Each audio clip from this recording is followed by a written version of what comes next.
What is going on, ladies and gentlemen? Today we have the Rock Island STK100. This is take number 2. I did the entire video in one take and it didn't record. I went back, checked the footage, and none of it is there. So hopefully this time it works. Anyway, when I first saw this gun on paper, I was very, very excited. What this gun is a Glock 17 size gun without the Glock hump and a steel frame, optics ready. I was really, really excited. When I actually got my hands on it and started playing around with it, to be honest, I am fairly disappointed. So we're going to talk about the features of this gun. Make sure I talk about the light and the rail system. Do not let me forget. Super, super important to me. We're going to talk about the pros, cons, what I think of it overall, and then the disappointment part. Of course, you know I'm going to make you wait till the end until I get into that. As far as my disclosure, this was loaned to me by Rock Island Armory. They sent it for me to review with 100 rounds. I got to send it back when I'm done. That will never affect this review. Again, I will be as honest as I can with those pros, cons, and what I think of it overall. Magazines. Comes with 2 magazines. Yes, it takes Glock magazines. It takes Glock parts. It is a Glock clone. Comes with 2 17-round magazines. They are made by KCI. I have had issues with KCI magazines in the past. With these 2, I did not have any issues with those 2 magazines, for what it's worth. Now, the magwell, there's not much of a magwell on here at all. I would have liked to see them trim that away a little bit just to make those magazine insertions a little smoother. With that said, I didn't have any issues, but it would be nice to see them smooth it out. The rest of the grip is very, very interesting. It's actually 2 halves of a grip that's screwed together, and I'd be okay with that. It definitely gives me some hesitation and some concern, but if everything else with the pistol was perfect, rock solid, I'd look past that, but unfortunately that's not the case. So it's strange. I don't know of any other production gun that does that, but it is what it is, and I'm sure it drives down the cost quite a bit. Now, as far as the angle of the grip, it's rock solid. I love the angle. It doesn't have that huge Glock hump, and the angle, it's just, I shoot this way, way better than I do a Glock. The texture is strange. The texture on the side is really, really good. The texture on the front and back is very, very lacking. And when you're shooting, obviously the gun recoils this way. So typically I want the strong texture on the front and the back to help me control that little bit of recoil that 9mm has. And on the side, I don't want anything too aggressive because it's going to run up against my skin. So I think the texturing, they kind of did backwards, and I would like to see the more aggressive texturing on the front and the back strap. Magazine release, it's in a good shape, good size. Drop the mags freely. No issues there. It's not reversible, so you lefties, you're kind of bumming. The magazine release is not reversible for you. Trigger is I'd probably put it on par with the Glock trigger. Not much take up at all. A very, very solid wall. The wall you come up to right away is very, very solid. Brakes, fairly clean, not too bad. The reset, though, is very, very long. You have a really long reset. It is a metal trigger, and you do have a little safety dongle there in the middle, so you can't pull the trigger without depressing that safety. So the trigger, I'm going to say it's on par with the Glock trigger, which is, you know, average at best. Now, this rail, and the reason I said it's important is I don't think they nailed the spacing from the rail to the front of the trigger guard. I tried an Enforce light, O-light, Streamlight, Surefire, and a Mod light, and most of them had a really big gap here from the front of the trigger guard to the light, and it made it very difficult to reach the controls on that light. The Streamlight was probably the best one because it comes with those different cutouts and allows you to customize where the light sits on the rail. So that was good, but the rest of them was very, very hard to reach. I just don't think the spacing is nailed on here, which is a bummer because any gun you're using for self-defense, concealed carry, anything like that, in my opinion, it should absolutely have a light on it. So take that for what it's worth. Slide release is solid, slide stop, whatever you want to call it, I don't care. It is a Glock extended slide release, and I like that a lot. Makes it very easy with that little extra bump out. Makes it very, very easy to lock the slide to the rear, or if you are like me and you choose to use it as a slide release, it is very, very easy. Now just know it's not an ambi slide release, so there's nothing on the other side of the gun. So again, you lefties, I don't think this gun is going to be ideal for you. I like the slide. That's probably the best part about the gun. Has a nitrite type finish on there. I'm not sure exactly what it is, but it's held up really well. I did a lot of drawing from the holster, and I do not see any wear on it at all. Both the front and the rear serrations are fairly aggressive, so if you run the gun from the front, from the back, underneath, on top, however, you are good to go. There are relief cuts on the top and the side. I think they're pretty sharp looking. They also help you run the gun a little bit, but as far as aesthetics, I think it's a fairly aesthetically looking gun. Now, the sights and the optic system. This is where I'll try to explain this quickly so I don't ramble on too much, but they're Glock plastic sights, so I was already kind of down on them for having a Glock plastic sight. When the sight came in, this front sight was literally crooked when it first came in. I don't know if it was happening shipping, I don't know. So I came home and I noticed the screw was loose. No big deal, took the screw out, added a little bit of Loctite, screwed the front sight back in, said no big deal. About the 5th or 6th time I brought it to the range, I'm shooting, and the front sight falls off. Even though I went ahead and added Loctite, it still fell off. So I'm gonna assume, being it's a plastic sight, that the sight cracked and the Loctite just wasn't holding it anymore. Again, these are Glock sights, so if you are going to get this pistol, do yourself a favor and get metal sights. So at that point, I said to myself, well, this is also an optics ready gun. No big deal. I prefer to shoot optics ready anyway. Let's go ahead and throw an optic on here. The only optic these work with are the Vortex Venom footprint optics. And I said to myself, why?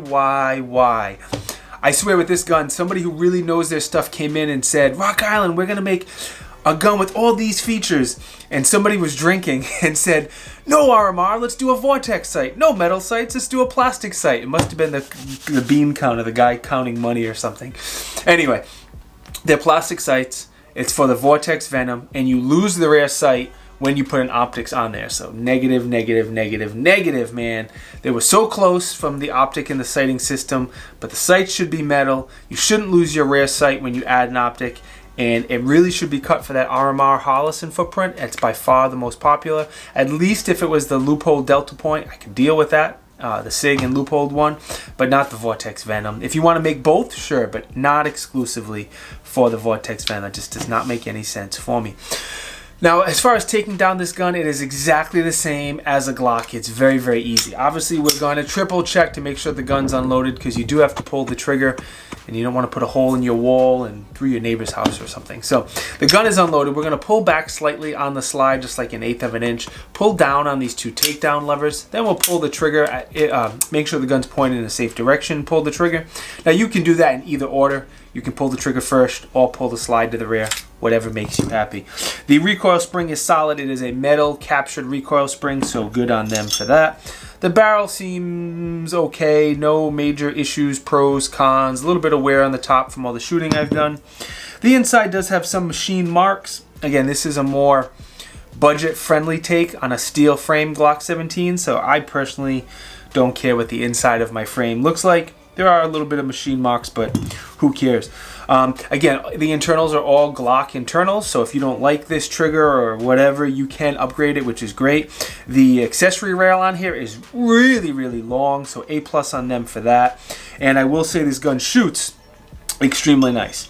If it gave me a choice between shooting this gun at the range and shooting a Glock 17, I'll take this gun every single day of the week. It just shoots way, way nicer. I would not use it for self-defense with all the problems I had, but as far as a range, not even close. Shoots significantly better. All right, you guys take a look at the dimensions and the price. Again, it is a steel frame Glock 17 that's optics ready. That's a few $100s less than the actual Glock 17. That's how I explain this gun.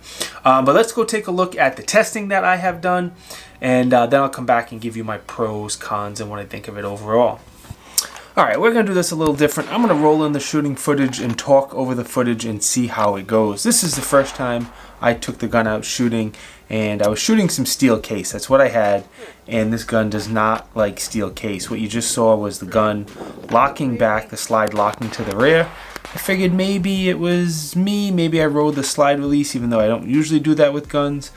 But as the shooting footage goes on here, you will see the gun does not like steel case. But typical shooting in the beginning, plinking, drawing from the holster, magazine changes. That's how I usually start off a pistol review.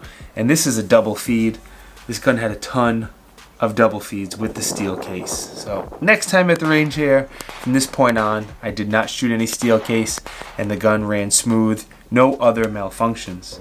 Did a little bit of low light shooting, probably 50 rounds or so indoors at the Elite Indoor Gun Range, but most of it was shooting outdoors.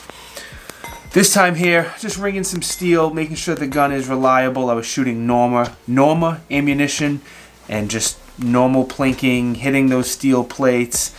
This is the day where the front sight fell off. You're going to see it in just a second here. But the gun shot really well. That steel frame really helps make the gun shoot nice, smooth. It's a flat shooter. Minus the other issues I had, it was pretty good. I threw the Prime Armor logo up here if you didn't notice, just because they are the sponsor of this video. And yeah, they make some great plate carriers and body armor. And this is where the front sight falls off. Ready? Gone. And it was gone for good in the dirt. I couldn't find it. Still no front sight, but we'll make the best of it. Who needs a front sight? You can still do some shooting, especially close up like this, without a front sight. You're just point aiming. You don't need it. So these foam dummies, I'm still working on bringing them into the States. They're made in South Africa. They're not sold in the States yet. Being the front sight fell off this Rock Island Armory, let's play a game. Let's see how far back I can go and get hits on a steel target without front sights. We're at 10 yards. Woo! Now we are roughly 15 yards. Don't. Oh, I missed. Got a hit. Now we are roughly 20 yards. I'll save you the suspense here. I could not get any hits at 20 yards without a front sight, but hey, no front sight, 15 yards is pretty good. Like I said, I didn't shoot it quite as much as I normally do because that front sight fell off. I had quite a few malfunctions with steel case. I got aggravated when I couldn't add a red dot because I don't own a Vortex Venom, nor do I have any interest in owning one of them. So I only put a few hundred rounds. I got aggravated and stopped. I still have enough of an opinion to give you my pros and cons. So as far as pros, I think again the idea of this gun was awesome. I think Rock Island Armory was so close to putting out just a badass, awesome gun, just that close. As far as things I like the whole slide. I like the serrations, the relief cuts. The slide release is good, and I think that's all I can say. As far as cons, my biggest con is going to be the plastic sights. No self-defense gun should have plastic sights. I hate how you lose the rear sight when you add an optic. I don't like that it's cut for the Vortex Venom. It should be cut for the RMR/Holosun. Trigger's okay, I can live with it, but the grip, the shape of the grip and the angle is perfect. That's a big pro. The texturing is backwards. The front and the rear should be aggressive. The sides should be less aggressive, or they all should be aggressive. I'm okay with either one, but the grip texture is backwards in my opinion. Overall, I'm going to say Rock Island was this close to making an awesome, badass pistol, and I will gladly, Rock Island, when you are ready to put out a Gen 2 of this version, I will gladly help you do your market research. I will waive any of my fees. I've done this for other companies before. I won't charge you a dime, and I will tell you exactly what needs to be on this gun and how we should do it, and we'll make a badass gun. Not that Rock Island cares about my opinion, but they're good people, and I want to see them succeed, and I like a lot of their other guns. So hopefully, me not liking this gun doesn't completely ruin the relationship I have with Rock Island, but if it does, it's okay, because I always have to be honest with you boys and girls. Now, I forgot to mention the sponsor of the video earlier. Maybe I can sneak it in somehow. I don't know. There's always a way to sneak it in. We'll see. But it's Prime Armor. Prime Armor sells great plate carriers, body armor, level 3, level 4, a bunch of different accessories. They are some of the higher quality body armor and plate carriers without that ridiculous price. It's right on that cusp of being really, really good, but still the price is tolerable. So the discount code and the website is down in the video description if you want to pick anything up from Prime Armor. These are the other companies who support me with affiliate links, and again, their support is greatly appreciated. You know where the links are. I do need to thank my Patreon supporters. I do this in every video because I shoot way more than I should. Maybe not so much on this review, but typically I shoot way more than I should, and they supply a lot of the ammo to this channel. We do have some Tiberius swag if you want to look goofy in a Tiberius t-shirt or hoodie, whatever. Once again, you know where the links are. What else? Social media. I'm on Instagram and Facebook. If you want to know what reviews I'm working on right now in real time before the reviews come out, those are the two platforms you can follow me on. And once again, the link is down in the video description. I am done shilling. More important, let me thank you guys for watching. Every time you guys like, comment, subscribe, enable the bell notifications, share a video, anytime you guys do any of that stuff, it really helps me out, and I truly appreciate it. I'll see you guys next time. Peace!